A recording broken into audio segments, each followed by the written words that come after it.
Welcome to my channel. तर आज आपण पाहणार आहे हाऊ टू मेक पावभाजी. तर आपण पाहूयात कशी बनवायची पावभाजी.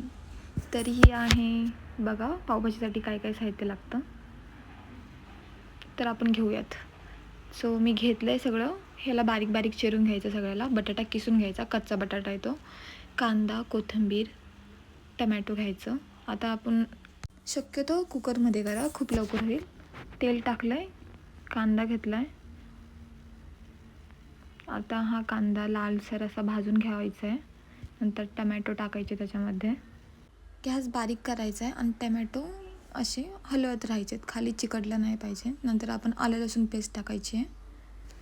आलं लसूण पेस्ट टाकून घेतल्यानंतर आपल्याला पावभाजी मसाला आणि लाल तिखट घ्यायचे. फक्त 2च मसाल्यांचा यूज करायचा, बाकी कोणते मसाले एक्स्ट्रा ॲड करायचे नाहीत. त्यांना मस्त हे करून घ्यायचं आहे, हलवून घ्यायचे, मिक्स करून घ्यायचेत. नंतर आपण टाकले डाळीचं पीठ. शक्यतो कोणी टाकत नाही, पण तुम्ही टाकून बघा, खूप छान टेस्ट येते. नंतर आपण टाकले बटाटा जो आपण किसलेला, त्याला मस्तपैकी मिक्स करून घ्यायचं आहे. नंतर आपण बाकी चिरलेल्या भाज्या वाटणं टाकून घेतलं आहे. त्याच्यामध्ये भाज्या बारीक चिरून घेतल्यात कारण त्या लवकर शिजतात. मोठ्या मोठ्या तुम्ही टाकू नका, बारीकच पीस करून टाका त्याचे. त्यानंतर चांगलं हलवून मिक्स करायच्यात लहान गॅसवर. नंतर आपण त्यात चवीनुसार मीठ टाकणार आहोत. तर आपण आता मीठ टाकून झालं आहे.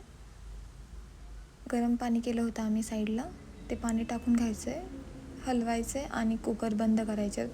कुकरची फक्त लहान गॅसवर एकच शिट्टी करून द्यायची आहे. एक शिट्टी झाल्यानंतर त्याला स्मॅश करून घ्यायचं आहे. तुमच्याकडे स्मॅशचं काय असेल त्याने स्मॅश करा. नंतर आपण कोथिंबीर आणि बटर टाकलं आहे. आपली पावभाजी रेडी आहे गाईज. कमेंट करा कशी वाटली तुम्हाला रेसिपी. लाईक आणि सबस्क्राईब करायला विसरू नका. बाय, भेटूया नेक्स्ट ब्लॉगमध्ये.